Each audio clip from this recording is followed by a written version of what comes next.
नमस्कार दोस्तों, कैसे हैं आप सब। उम्मीद है आप सब बहुत अच्छे होंगे। बहनों, दीपावली का समय चल रहा है और इस टाइम पे दीपावली की हेल्प के लिए अगर कोई टिप्स एंड ट्रिक्स मिल जाए तो साफ़ सफाई में बहुत आसानी हो जाती है।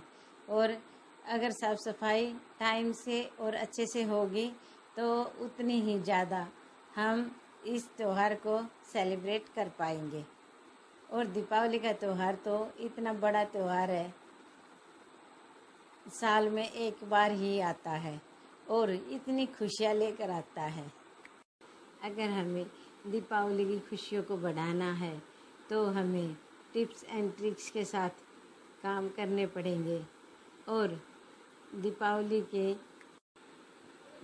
की खुशियों को अगर बढ़ाना है तो हमें टाइम से डीप क्लीनिंग अपनी कंप्लीट करनी पड़ेगी। नहीं तो सोचिए, हम अपने घर की क्लीनिंग में बिजी हैं, थोड़ा सा डीप क्लीनिंग कर रहे हैं और घर में सामान फैला हुआ है।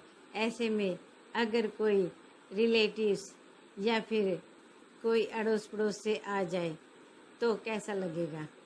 अड़ोस पड़ोस की तो कोई बात नहीं, ऐसे तो भाई आपस में आते जाते हैं, बात करते हैं, कोई प्रॉब्लम नहीं। लेकिन अगर कोई रिलेटिव्स आता है तो हमें कैसा लगेगा।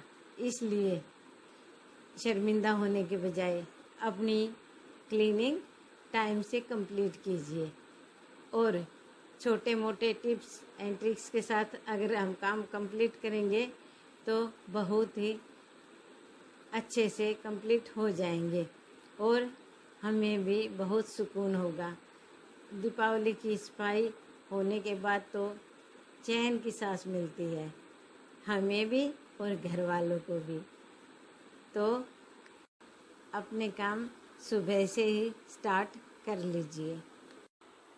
जैसे हम सुबह उठते ही सबसे पहले कोशिश कीजिए कि अपने काम किचन से स्टार्ट करें।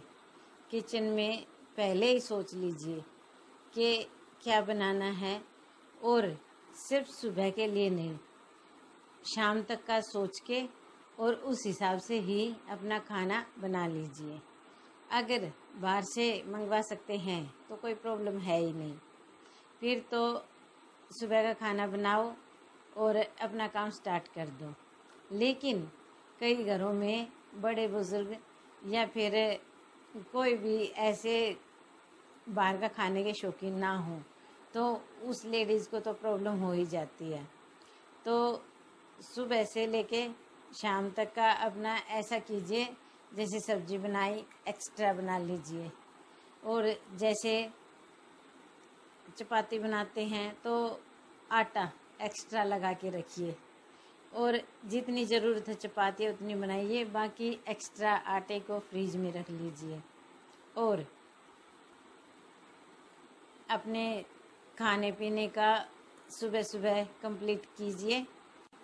अगर सुबह सुबह किचन का काम कंप्लीट हो जाएगा तो हमें टेंशन नहीं होगी और घर वालों को भी कोई प्रॉब्लम नहीं होगी। बार बार आकर कोई ये नहीं बोलेगा कि मम्मी भूख लगी है या दीदी भूख लगी है या फिर बेटा भूख लगी है। कोई बड़ा बुजुर्ग हो या फिर बच्चे हों या फिर घर में छोटे बड़े सभी होते हैं, तो खाना कंप्लीट हो जाता है तो उसके बाद हम अच्छे से अपनी क्लीनिंग कर पाएंगे। और किसी रूम से स्टार्ट कर दीजिए। बहनों, नॉर्मल सफाई हो या फिर दीपावली की, करनी तो है ही। लेडीज़ को तो भाई करते ही रहना पड़ता है। अगर दीपावली की क्लीनिंग करनी है तो थोड़ी सी ज़्यादा डीप करनी पड़ती है। तो उसके लिए ऐसा कीजिए कि जहाँ से हमें सफाई स्टार्ट करनी है वहाँ देखिए, जिस रूम से उस रूम में जो भी एक्स्ट्रा सामान है हमें जो निकालना है, जल्दी सफाई करनी है, तो सबसे पहले उस चीज़ों को निकालिए जो कि एक्स्ट्रा हैं और हमें किसी को देनी है, किसी को देनी हो या फिर उठा के स्टोर में रखनी हो। सबसे पहले उन चीज़ों को निकालिए। उसके बाद जो हमें काम करने हैं वो अच्छे से हो पाएंगे। और लेडीज़, ये तो दीपावली की डीप क्लीनिंग चल रही है, लेकिन अगर हम वैसे भी सफाई करते हैं तो भी कई लेडीज़ की आदत होती है, सामान को उठाएंगे और वापस रख देंगे, साफ़ करके फिर वापस रख देंगे। बहनों, ये रिक्वेस्ट समझिए या फिर टिप्स समझिए। अगर हमें किसी चीज़ की ज़रूरत नहीं है और हमारे पास कोई ज़रूरत से अलग सामान है जो हम यूज़ कर चुके और फ़िलहाल के टाइम पे उसको यूज़ नहीं कर रहे और वो रखा हुआ है, तो उसे किसी ज़रूरतमंद को दे दीजिए। इससे किसी गरीब की दुआएं भी मिलेंगी और हमारे घर की सफाई भी अच्छे से दिखाई देगी कि हमने अच्छे से डीप क्लीनिंग की है।